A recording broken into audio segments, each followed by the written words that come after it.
देखिए अगला अगला अगला टॉपिक देखिए, अगला टॉपिक देखिए क्या करें। अरे यहाँ फोटो लगाइए हमारे डियर कस्टमर, समझ रहे हैं। अगला टॉपिक क्या कर रहे रे? हाँ भाग लो देखिए, measurement of the conductivity of ionic solution. चलो आज हम लोग कंडक्टिविटी का मेजरमेंट कर लेते हैं। देख लीजिए पहले हेडिंग देखिए क्या कर रहे हैं, ध्यान दो। जी सर। मेजरमेंट ध्यान दो हमारे डियर कस्टमर। देखिए मेजरमेंट ऑफ द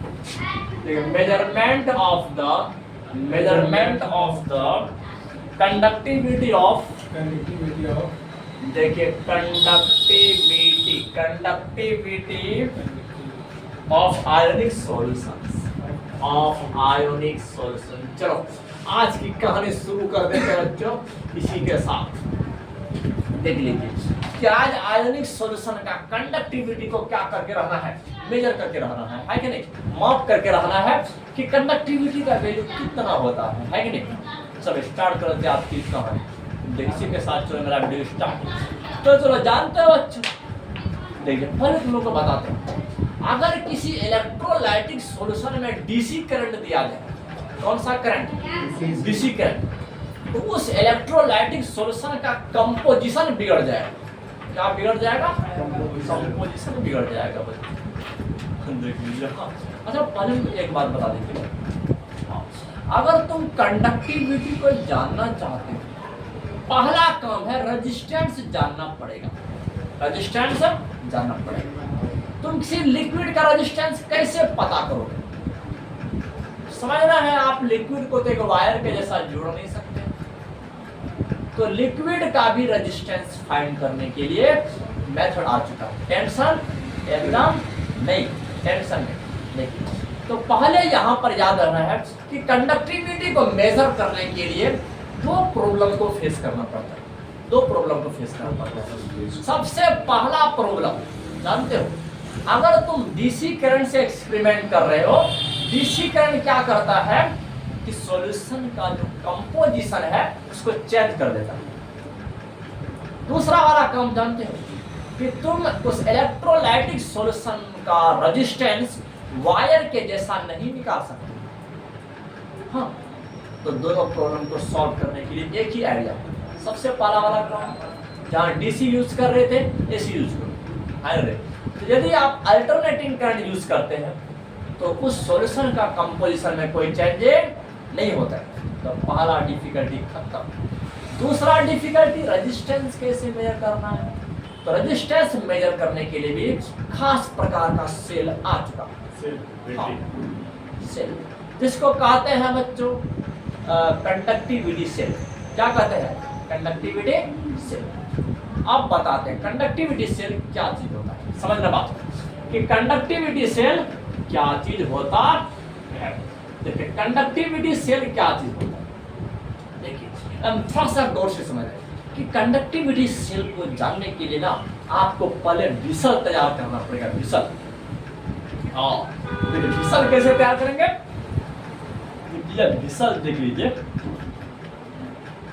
ये बोलोगे सर ये डायग्राम तो हम बनाते क्या करते हैं, ऊपर फिजिक्स खत्म कर दिए। देख लीजिए है ना, ये विसल टंकर है ना रे, कुछ वो सब एटम बम सब का साइज ऐसे ही रहते हैं। देखिए टंकर जैसा है और इसमें तुमको लिक्विड भर देना, लिक्विड, और इधर पे एक प्लेटिनम का इलेक्ट्रोड जोड़ा जाता है। किसका? प्लेटिनम का। देखिए इलेक्ट्रोड है किस चीज का है? प्लेटिनम का है, प्लेटिनियम का। इधर भी एक इलेक्ट्रोड को जोड़ना है, एक को एनोड एक को कैथोड। देखिए और इधर भी जोड़ना है प्लेटिनम का एक इलेक्ट्रोड। समझ रहे हो है ना रे? बहुत तगड़ा वाला बात बताते हैं बच्चों कभी कभार। देखिए समझ रहे हैं। और इसके बीच का लंबाई, दोनों इलेक्ट्रोड के बीच का लंबाई एल है। कितना है? एल। और ये जो कंडक्टिविटी सेल है, इसका जो जब गोला है गोला, तो इसका जो एरिया है वो है एरिया ए। क्या है बच्चों? ए। समझना बात कि कंडक्टिविटी सेल देखिए, एक लार्ज विसल होता है, एक लार्ज विसल होता है। इसमें दोनों किनारे पर इलेक्ट्रोड होता है जो किस चीज का होता है? प्लेटिनम का। और इसके ऊपर पे प्लेटिनम ब्लैक। प्लेटिनम ब्लैक हम हाइड्रोजन इलेक्ट्रोड पर बहस किए थे, वहां भी बताए थे बच्चों प्लेटिनम ब्लैक क्या चीज होता है। मतलब जानते हो इसके ऊपर पे प्लेटिनम का जो एकदम फाइनली डिवाइडेड पार्टिकल होता है, फाइनली डिवाइडेड बहुत छोटा कण, उस कण का लेपिंग रहता है, लेपिंग मतलब कोटिंग रहता है इसके ऊपर भी, उस कण का कोटिंग, उसको कहते हैं प्लेटिनम ब्लैक। क्या कहते हैं? हाँ, इसको कहते हैं प्लेटिनम ब्लैक। ये जो देख रहे हो ये है प्लेटिनम ब्लैक। देख इधर भी रहता है, इधर भी रहता है, समझ रहे बात? हाँ, और इसमें जो तुम पास करोगे डीसी करंट नहीं, एसी करंट, क्योंकि अगर डीसी करंट पास करते हो ना कंपोजिशन चेंज हो जाएगा, फिर तुम एक्यूरेट मेजर नहीं कर पाओगे। समझ रहे हैं? अब हमको यह बात बता दीजिए, आखिर देखिए इसके अंदर में जो लिक्विड है उसका रेजिस्टेंस फाइंड करना है। रेजिस्टेंस कैसे फाइंड करें, यही प्रॉब्लम हर इंसानों के बीच में आता है। कहते हैं कि सर जी वायर के जैसा, रेजिस्टेंस फाइंड करने के लिए हम लोग एक फिजिक्स में पढ़े थे व्हीटस्टोन ब्रिज, याद है? व्हीटस्टोन ब्रिज, इसमें हम 4 रजिस्टर इस प्रकार से लिए थे, याद करो ये जमाना। हाँ सर। अरे बैलेंस कंडीशन व्हीटस्टोन ब्रिज, तो यहाँ पर हम लोग रेजिस्टेंस फाइंड करने के लिए बच्चों इस ब्रिज का यूज करते हैं। हाँ, इस प्रकार से बीच में गैल्वेनोमीटर हुआ करता था, है ना रे बच्चों? बिल्कुल। अब यहाँ पर देखो वायर का जैसा तो इतना बड़ा लिक्विड को जोड़ नहीं सकते हैं। हाँ, अब समझना है रेजिस्टेंस तब कैसे निकाले सर, टेंशन तो यही हो रहा है, रेजिस्टेंस कैसे निकाले? इतना सारा लिक्विड, चलो यहाँ तक लिक्विड भरा हुआ है, देखो यहाँ तक लिक्विड भरा हुआ है, फुल है, फुल क्या तक टापे टू भरा हुआ है रे, फुल भरा हुआ है, इसका रेजिस्टेंस तब कैसे निकाले? अरे वही तो हम बता रहे बच्चों, पहले थोड़ा सा इतिहास लिख देते हैं कि इस कंडक्टिविटी सेल के बारे में। हाँ, यहाँ पर सेल का मतलब कोशिका नहीं सुनते, स्पेलिंग वही है। अब देख लीजिए कि कंडक्टिविटी सेल में क्या होता है, एक लार्ज विसल होता है। क्या होता है? लार्ज विसल होता है, जिसमें दोनों किनारे पर प्लेटिनम का इलेक्ट्रोड होता है। किसका इलेक्ट्रोड?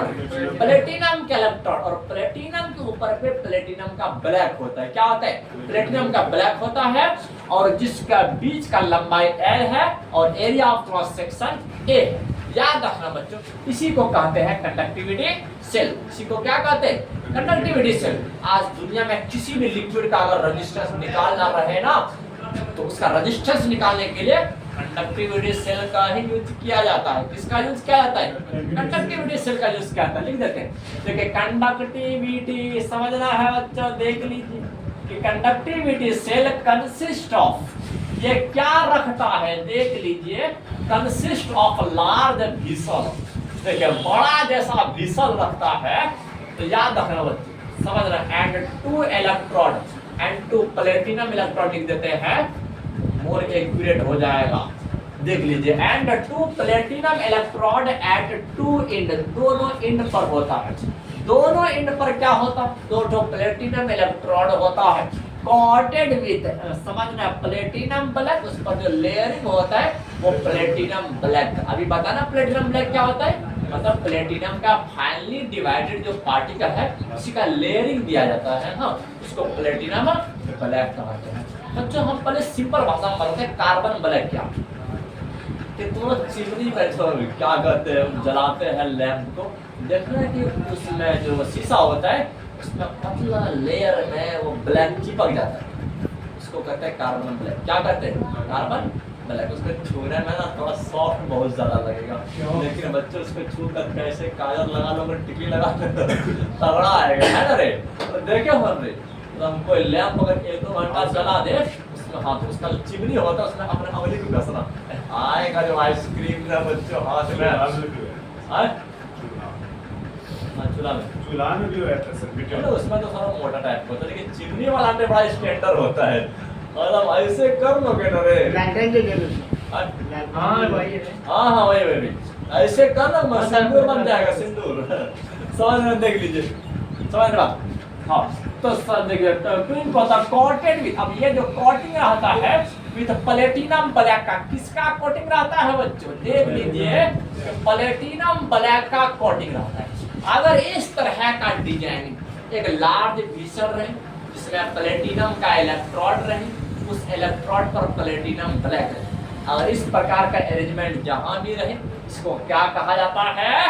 कंडक्टिविटी सेल कहा जाता है, याद रखना है। अब थोड़ा सा बात करते हैं, लेट मान के चलो बच्चों इसका लंबाई क्या है? L है, क्या है? Let L be the length of conductivity cell. हाँ, मान के चलो इस कंडक्टिविटी सेल का लंबाई कितना है? L बी द, देख लीजिए, let L be the length of conductivity cell. समझना है बात को, हम नहीं पढ़ाते हैं रात को। Let L be the length of conductivity cell, यह बात याद रखना है। कंडक्टिविटी सेल का L क्या है? लंबाई, और दूसरा A पर बोलने पर नहीं, एरिया ऑफ क्रॉस सेक्शन। हाँ, याद रखना, देख लीजिए एंड A, और याद रखना बच्चों A जो है A be the area of cross section. क्या है रे? Area of cross section. समझना है बच्चों, देख लीजिए क्रॉस सेक्शनल एरिया है कि नहीं? अच्छा, अब इसके बाद बच्चों तगड़ा वाला बात पूछते हैं। वी नो दैट, हम लोग क्या जानते हैं? बोलो सर, हम खाने के लिए जानते हैं। वी नो दैट, बताइए बच्चों क्या जानते हैं? आर बराबर क्या होता है? रो इंटू एल बट्टा ए होता है। सर ये तो बहुत पुराना जमाने की कहानी है कि नहीं? बहुत जमाना बीत गया इस कहानी के पीछे। अच्छा, और हम लोग कैसे लिख सकते हैं? रो को बच्चों कंडक्टिविटी के टर्म में अगर हम बोलेंगे तो यह होता है 1 बट्टा रो को कहते हैं कंडक्टिविटी, कहते हैं कि नहीं? तो इसको हम ऐसे भी तो लिख सकते हैं कि नहीं? ऐसे लिख सकते हैं ना रे? देखिए यहाँ रो ऊपर में था, कंडक्टिविटी नीचे कर दिए, है कि नहीं? बिल्कुल यह बात याद रखना। और यहाँ पर बच्चों L बट्टा A क्या है? बोल दीजिए, मॉर्निंग क्लास याद है? तो L बट्टा A कांस्टेंट है, कांस्टेंट, इसको कहते हैं सेल कांस्टेंट, कहते थे कि नहीं? देख लीजिए, थोड़ा सा हम इधर कैलकुलेशन कर लेते हैं, थोड़ा सा इधर कैलकुलेशन कर लेते हैं, देख लीजिए, ध्यान से समझना है। देखिए वेयर, देखिए अब यहाँ पर जो हमारा L बट्टा A है ना बच्चों, L बट्टा A जो है इसको क्या कह रहे थे? सेल कांस्टेंट कहते हैं। क्या कहते हैं रे? सेल कांस्टेंट कहते हैं, जिसको किस अक्षर से दिखाते हैं? जी स्टार। किससे दिखाते हैं? जी स्टार। याद रखना, इसको दिखाते हैं हम लोग जी स्टार से दिखाते हैं, जी स्टार से दिखाते हैं। अच्छा, अब बता दीजिए, समझ रहे हैं? आर बराबर, देख लीजिए L बट्टा A के बदला में जी स्टार लिख दे तो जी स्टार बट्टा क्या हो जाएगा? के हो जाएगा, जी स्टार बट्टा के हो जाएगा। इसीलिए देख लीजिए बच्चों, देख लीजिए, तो बराबर के गुना आर हो जाएगा, या तो तुम क्या कहते आर गुना के बोल सकते हो। अच्छा, यहाँ पर देख लीजिए, हाँ, अब यह कंडक्टिविटी जो होता है ना बच्चों, कंडक्टिविटी नॉन क्वांटिटी है, जाना हुआ क्वांटिटी है। हम लोग ऐसे लिक्विड को इस विषय में यूज करेंगे जिसका कंडक्टिविटी जानते हैं, जिसका कंडक्टिविटी जानते हैं, ऐसे लिक्विड को यूज करेंगे। अगर ये वाला नॉन जानता रहे हम पहले से, जो भी सेल कांस्टेंट का वैल्यू होगा, सेल कांस्टेंट का जो भी वैल्यू होगा, वही वैल्यू होगा किसका? रेजिस्टेंस का। क्या होगा बच्चों? तो यहाँ समझना, देख लीजिए, अगर हम लोग के को जानते हैं और सेल कांस्टेंट का वैल्यू अगर फाइंड कर लिए, L बट्टा A को फाइंड कर लिए, अब तुम लोग थोड़ा सा ध्यान दे दीजिए, तो R बराबर क्या हो जाएगा? जी स्टार बट्टा के हो जाएगा। मतलब सेल कांस्टेंट का वैल्यू जो भी निकलेगा L बट्टा A, उसको किससे डिवाइड कर दे देंगे? उसके के से डिवाइड कर देंगे, जो प्रोपोर्शनलिटी कांस्टेंट रहेगा, कंडक्टिविटी ऑफ सेल है, मतलब समान रहेगा उसके। हाँ, उसका मान सेल का मान दिया रहेगा। हाँ, अगर इसका मान दिया, सिर्फ इससे भाग दे देना सेल कांस्टेंट को, आपका निकल जाएगा रेजिस्टेंस। क्या निकल जाएगा? रेजिस्टेंस। तो रेजिस्टेंस निकालने के लिए सीखा है कि नहीं? हाँ, मतलब सिर्फ याद रखना, तुमको करना क्या है, कैसे सॉल्यूशन को इसमें यूज करना है, जिसका के बता रहे, और एग्जाम में भी जो भी लिक्विड यूज करेंगे उसका कंडक्टिविटी बता देंगे। हाँ हाँ, इसके बाद तुमको लंबाई बता देगा और एरिया बता देगा। क्या बता देगा? हाँ, लंबाई, एरिया और कंडक्टिविटी। और तुमको निकालने के लिए पूछ देगा find resistance of electrolytic solution. Resistance क्या होगा? उस टाइम में अगर यह फॉर्मूला याद नहीं रहा ना बच्चों, एग्जाम के टाइम में पंखा चलता हुआ भी पसीना आएगा। अरे बात ऐसे होता है, इसीलिए हर बात को समझा करो। बिल्कुल हम लोग अगला वीडियो में जो बात करने वाले हैं बहुत दर्दनाक वाला बात बच्चों, लेकिन बता दीजिए कि आज हमारा कौन करके कौन नया है। सर 11 बजे बराबर आपको सर। सर देखिए उधर देखिए सर। आ रहे हैं सर। चलो पहले मॉर्निंग टाइम क्या अभी जो अभी उससे मारेंगे सर। बिल्कुल कॉन्फिडेंस नहीं है तो हाथ निकाले। अब भागने से कोई फायदा नहीं, भागने से कोई फायदा। चलो हाथ निकालिए। वो काट जाएगा हाथ में सर। नहीं वो सब कुछ नहीं होता। वो काट